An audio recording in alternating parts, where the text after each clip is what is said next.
I often go to the shop to buy some milk. I then complete that journey and have the biggest grin on my face, and I come home, I open the fridge up and I realise I already have 6 pints of milk in there. Hello everyone and welcome back. Besides me, I have my C63 AMG and my partner's BMW M140i. Over the past 3 years, I've been very fortunate to experience both of these cars, and I thought, why not give you sort of a back-to-back comparison video? And you may be wondering, they aren't comparable, they're completely different cars. But however, they do share some similar components. Both come as a 3 and 5 door option. Both are rear-wheel drive. Both have a huge engine up front. They get to 0 to 60 sprint, both around 4.5 seconds. And depending on spec and mileage, these can be both had for around £20,000 north or south, depending on what sort of spec and year model you go for. So I thought, why not give us a back-to-back sort of comparison? So I'll take them both for a drive, I'll relay some information for you, and hopefully this should sort of give you an insight of which should you buy, the C63 W204 or the F20, F21 BMW M140i. So let's take out the BMW first and go for a drive, and then we'll catch you from there.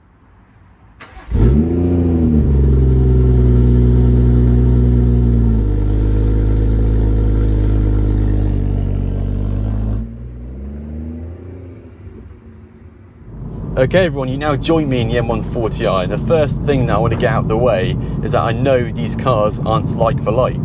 Obviously the M140i is an M-Lite and the C63 is a full-blown AMG car, so I know they're not direct competitors. However, I have had the privilege of being able to use both of them for the past 3 years or so. So I have sort of an understanding in how they both work and how they differentiate with each other. So I thought I'll just share my insights with you guys.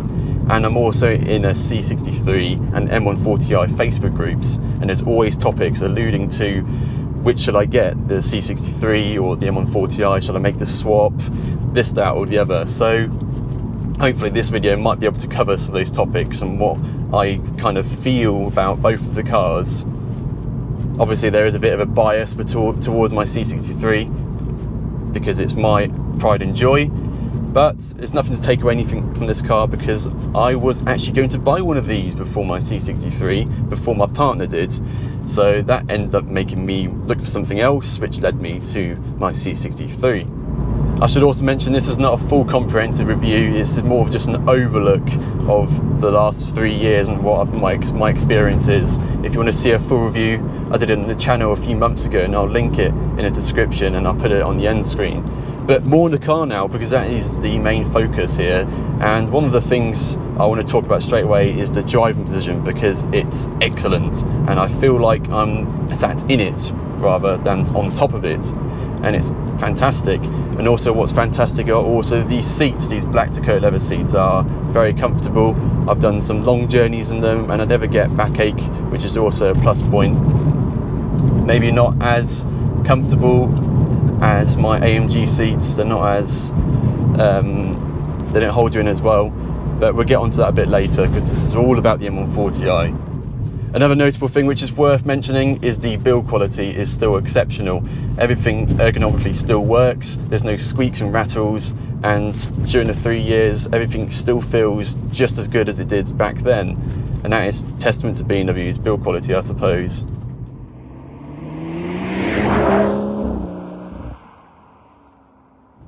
Before we get into the exciting stuff, I want to talk about running costs, because I think it's quite relevant, especially in today's world with the costs of living skyrocketing by the day.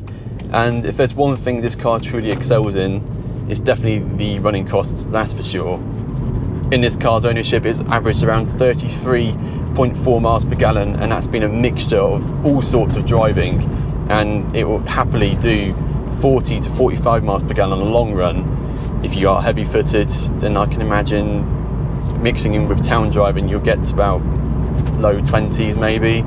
It all depends on the driver, but that's not the main thing here. If you are going to daily drive this and you do commute in it to work or whatever, and it's a long drive, you can get good range and you can get good fuel consumption from this car, and that is very important and a deal breaker if you are to drive this every day.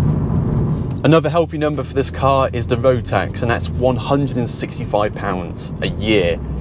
That is a stupendous, that is unbelievable for the amount of car you get and the amount of performance you get. 165 pounds, and that is just testament to how efficient this car is, I suppose.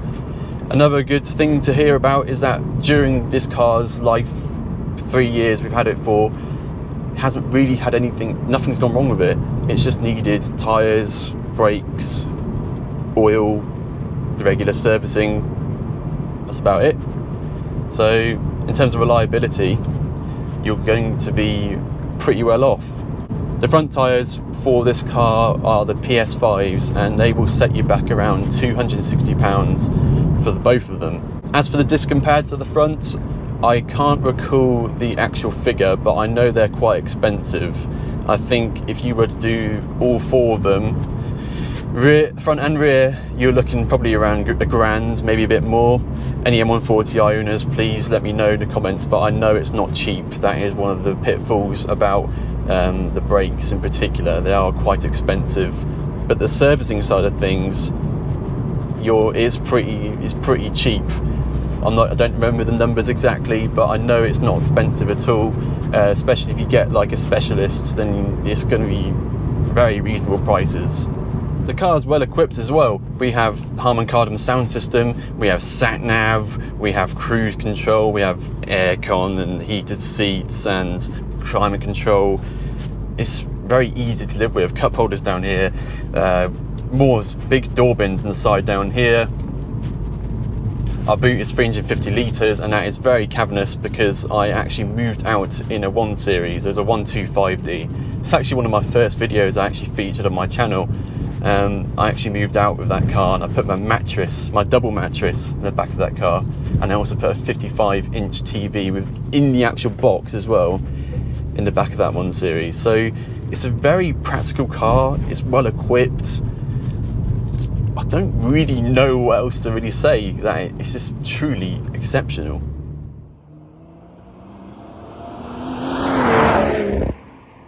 Now on to some more exciting stuff, and the first thing I want to get out of the way is the handling. Out of the box, it just feels floaty and unsettled.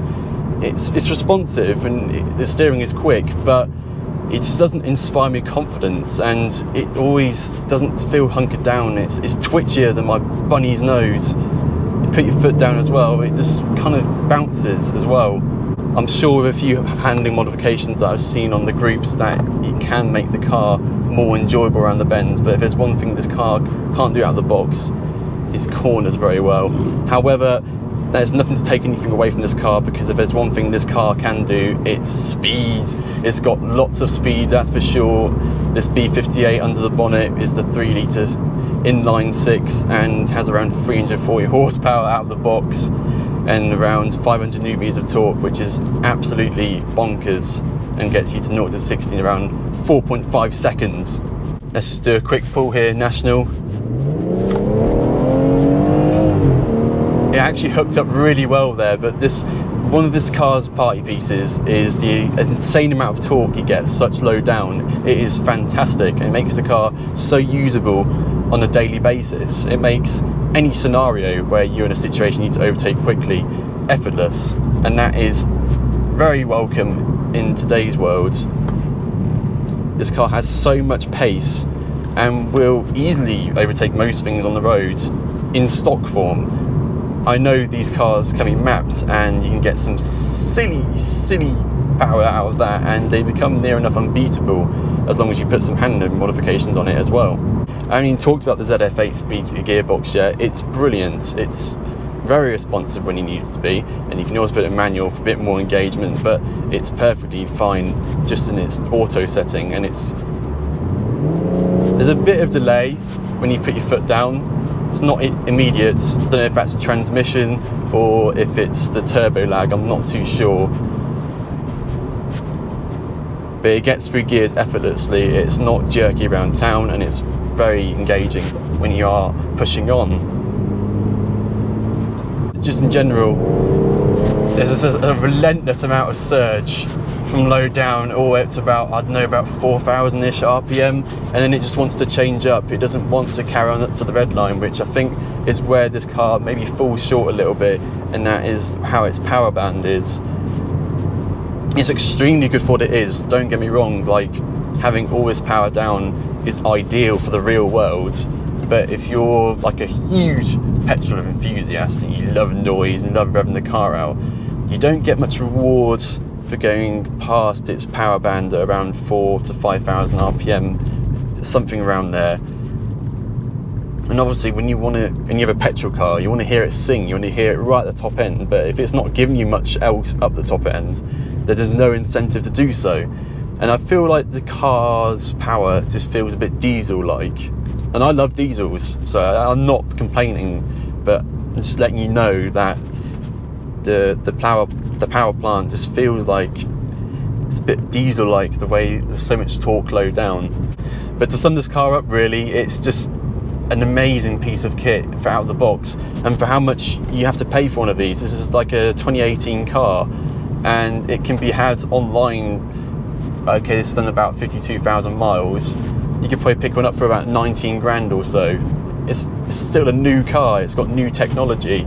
You get amazing practicality, amazing fuel efficiency, a brilliant gearbox, a brilliant engine, near enough no reliability issues. The running costs aren't too bad.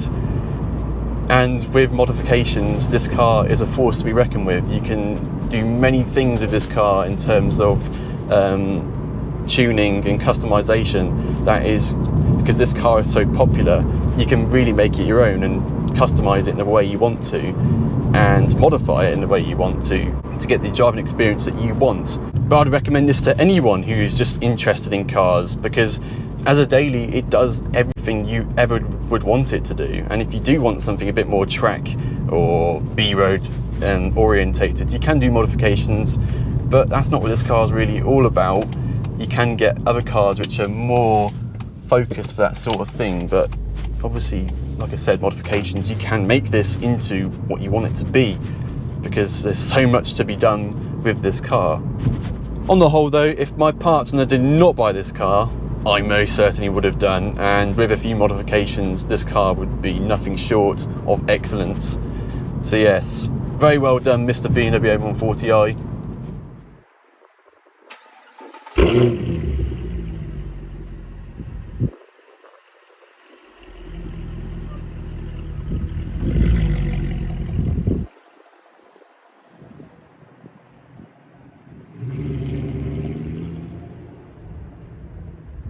Okay everyone, you now join me in my 2012 Mercedes-Benz C63 AMG Coupe, and almost immediately there are two things I've noticed straight away jumping in this from the M140i, and the first one being is the driving position.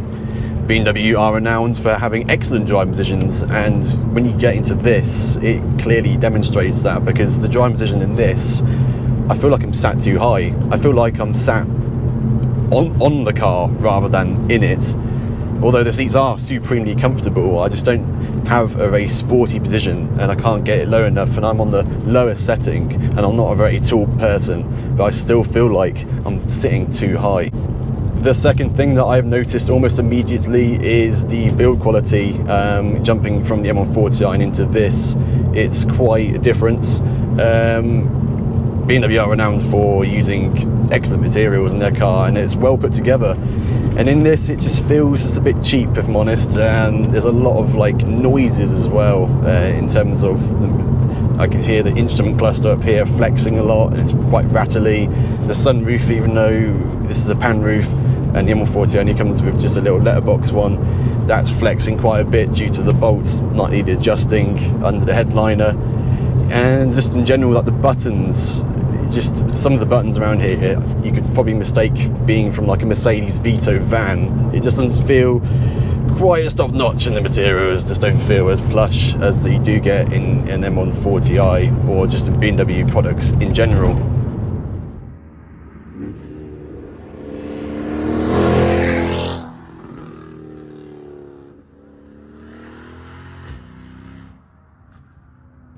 But it's not all bad though, because you are buying a C63, you are also buying the range-topping model in its class, and it comes with many things, such as we've got cruise control, we've got sat nav, we've got heated seats, we've got electric seats which are memory adjusted.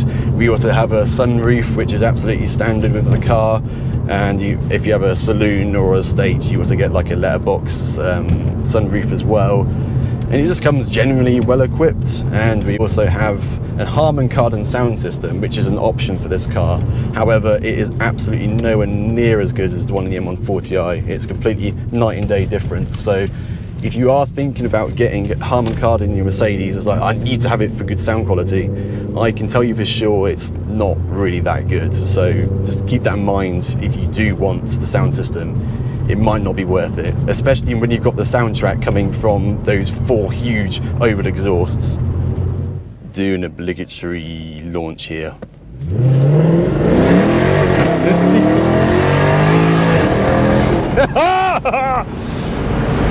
Right, back to more serious stuff. I want to talk about practicality. Well, the door bins are very narrow and pretty much unusable unless you have something really thin. Unlike the M140i, they're quite generous and spacious. But we do have a nice sliding mechanism down there to put some coins if you still use them. And then the armrest down here is very deep, which is very generous indeed compared to the one you also get in the M140. And you have 2 cup holders there, and you have 2 shelves in the glove box, which is quite a considerable amount. But of course, practicality also comes in forms of passengers, and we have 2 seats in the back if you have a coupe like myself. And it's quite dreadful, if I'm honest, in terms of headroom in the back there because of that sloping roof line. So be mindful of that if you are to buy the coupe version. If you're quite short like myself, I stand at a staggering 5'8½", and my head does snag on the roof line. So yeah, it's not ideal for more average sized human beings at the back.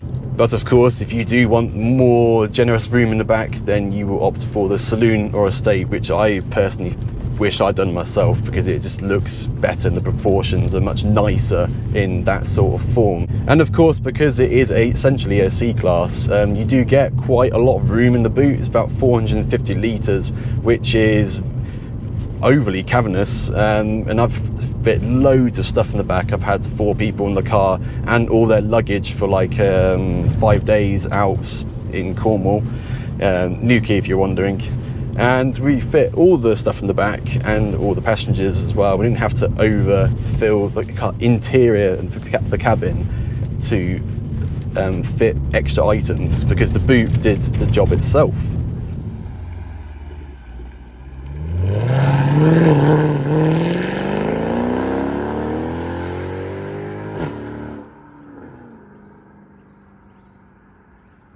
Okay, so let's now talk numbers. I want to address the costs of actually running this car. So straight away I'm going to hit you with a big number, and that is of course the road tax. This falls under the highest tax band, and the last time I checked it was around £630, so it's quite a big hit. But it's not all bad though, because I can tell you how much this car is brilliant on fuel economy, and it's not as bad as everyone thinks it is. So I've averaged around 19 miles per gallon during my 13,000 mile ownership, and I don't think that's bad considering how varied my driving has been. I do a generous amount of acceleration, I do a lot of short journeys, sometimes I do some long journeys but not so often, so I don't think that is a bad figure.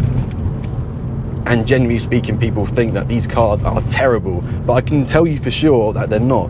I have done some long journeys in this car, like the one I did to Newquay a couple of years back, and I averaged around 29 miles per gallon just cruising at 70 miles per hour on the dual carriageway. And I mean, no doubt if you do drive a bit more frugal, you can hit that magical 3.0 figure for MPG. So don't rule this car out completely just because of the fuel situation. It's not actually that bad, it's just how you drive it, and I am a bit of a fairy sometimes, so I do get good numbers, but just be mindful that you can get great numbers, but you can also get some bad ones too. In terms of servicing, well, this is a full-blown AMG car, so you're not going to be paying really cheap prices for services, but I do take it to a Mercedes specialist rather than a main dealer, because I genuinely think they take care of your car more, they know more about them in general, and they of course give you good prices. They also alternate between A and B services in the C63, so depending on what mileage and what it's done over the past few years will determine what needs doing. But my last service I had was about £420, which isn't too bad in my opinion. I've also done a bit of preservative maintenance over the past 3 years. I've had to fork out a bit of money just for consumables, and also a couple of mishaps here and there of the car, such as the tyres. I've bought 4 brand new Michelin Pilot Sport 4S's, and that cost me around £650. I've also had to do the drive belt and pulleys, and that was around £350 if I remember correctly. I also had the car going in limp mode because of a faulty throttle pedal sensor, and when it does go in limp mode, just be warned, it really does go in limp mode, and the accelerator pedal is about a 2-second delay of actually anything happening when you apply pressure to it. So limp mode in this car really does mean limp mode, and that pedal sensor was around £160 to get rectified. I also, for peace of mind, did a gearbox and diff service, and that was around £350, and it did generally make the car feel a bit more smoother, and it was less lumpy under gear changes.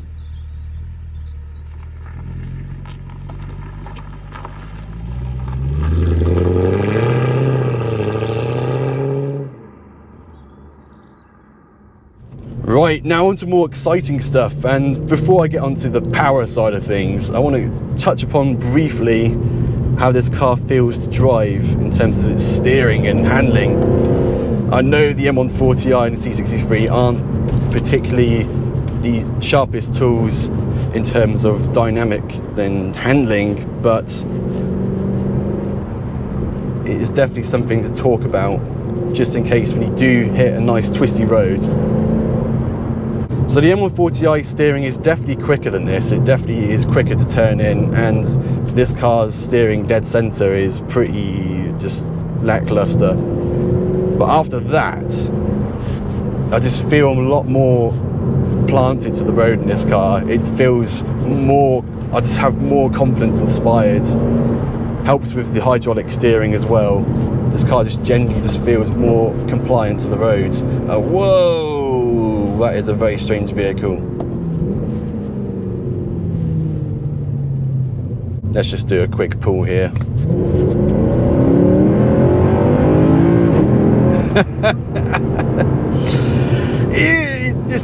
The power of this thing is so addictive, and I want to talk about the power now because I've left it long enough. So what is actually fueling the power of this? It is the gargantuan M156 engine underneath the bonnet, which is a naturally aspirated 6.2 litre V8, and this one has been mapped as well. This is a performance package, and normally we have 487 horsepower, but with the additional tune it does around 524 horsepower, and I think the torque figure is something ridiculous, like 660 newton meters or something like that. Can't remember off the top of my head, but it's around that. I think it's around 500 foot-pounds, so near enough that figure. And I don't know what the 0 to 60 is in one of these. I think it's just over 4 seconds, so not really too dissimilar to the M140i.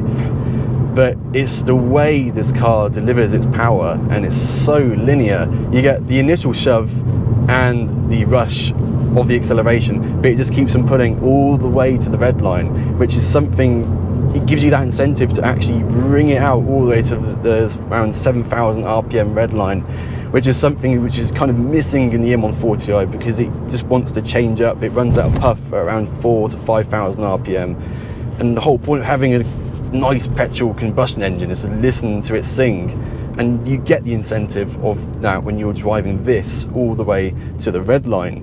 Then of course you have the noise factor of this car, which is just absolutely phenomenal.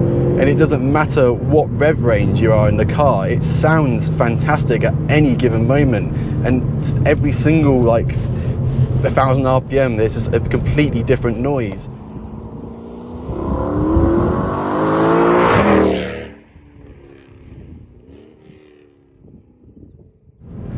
Second gear, 3,000 RPM, climb up 4,000, 5,000, 6,000.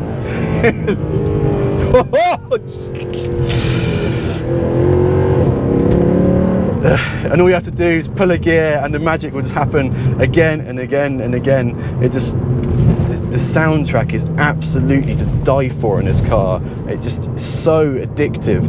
And like I said, it doesn't matter where you are. If you're just cruising at very low speeds and the RPM is so low, you creep it up all the way to 7,000. At any given moment, the soundtrack is just unbelievable. And all the way up to 7,000, the rush and the adrenaline in myself is just off the charts, I can assure you that.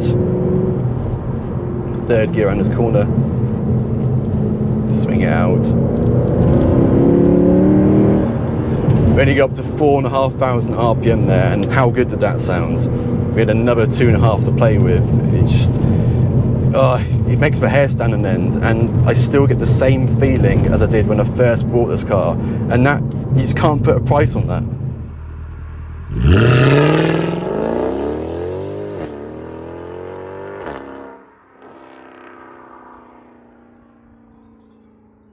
So yes, in short, the noise department is completely knocks the M140i out of the park, even though that sounds rather fruity and nice. But one thing this car kind of gets criticised for and quite slandered is the gearbox, and I can understand why. It's not the most responsive and not the fastest.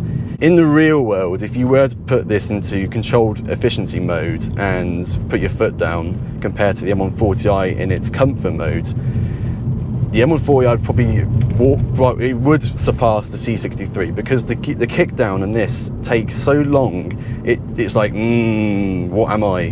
What should I do? Should I change gear now, or should I do it in 5 minutes? It just changes gears around 2 to 3 times, and it doesn't really get going. And then by the time you do start pulling, it's too late. The M140i is gone, because it's such a brilliant gearbox, a ZF 8-speed, compared to this 7-speed MCT gearbox.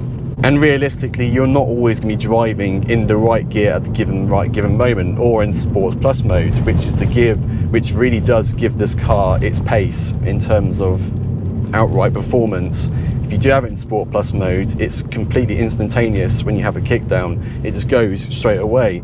So yes, when you do have the car in its right settings, it will surpass the M140i with conviction. But in the real world, you're not always going to be in the right gear, and you're not going to have it in the Sport Plus mode at all given moments, just because, well, unless you have an oil tanker sat in your driveway, you're not going to want to burn all that fuel all the time. But despite the C63's fundamental flaws with its gearbox, I can forgive it, because although the ZF 8-speed is absolutely fantastic, it just feels a bit computerized, whereas this gearbox just feels human and relatable. And I like the way it's a bit slow when you turn it on in the morning, and it's like, I'm still asleep, and you get it off the driveway and it's like really docile. I like that. It just makes the car so much more relatable to live with. But most of all about the C63 is the way it makes you feel, and there's not many analogies I can think of to describe it, so I'll give you mine. I go out in this car very often, and I often go to the shop to buy some milk. I then complete that journey and have the biggest grin on my face, and I come home, I open the fridge up and I realise I already have 6 pints of milk in there. But the essence of it is, I do the journeys because I just can't wait to get out and drive this car. Any excuse I will find, I will go and do it. And even if it does mean that I have a surplus of milk, I will do it anyway, because the car just gives me that feeling. It makes me want to drive. I've taken it to work, and all I'm thinking about is I can't wait to drive at home. And I just don't think the same can be said about the M140i. So which should you buy? Should you buy the C63 or the M140i? Well, the M140i is cheaper to run, it's cheaper to buy, it's more fuel efficient, it's arguably just a better daily in general. The build quality is also better, and the customization of it, there's so much of a following of the M140i that you can really make it your own, and the tunability of those are absolutely ridiculous. And once you get tuned really cheap, a simple mod will just absolutely walk the C63. But, now this is a big but, when the inevitable day does come and you find that your fridge is devoid of milk, which car are you going to be taking to the shops? I'll let you decide that one, but I think I know which one I'll be taking. Well guys, I really hope you have enjoyed this video and you have kind of maybe learned something about the M140i and the C63, and you might be able to choose between them both watching this video. I've had a lot of fun just making it, if I'm honest, and it's also another reason to take out the C63 for a nice leisurely drive on this beautiful summer's day. So any questions or comments, please do feel free to leave them down below, and I'll try my best to get back to them immediately. Thank you so much for watching, and bye for now.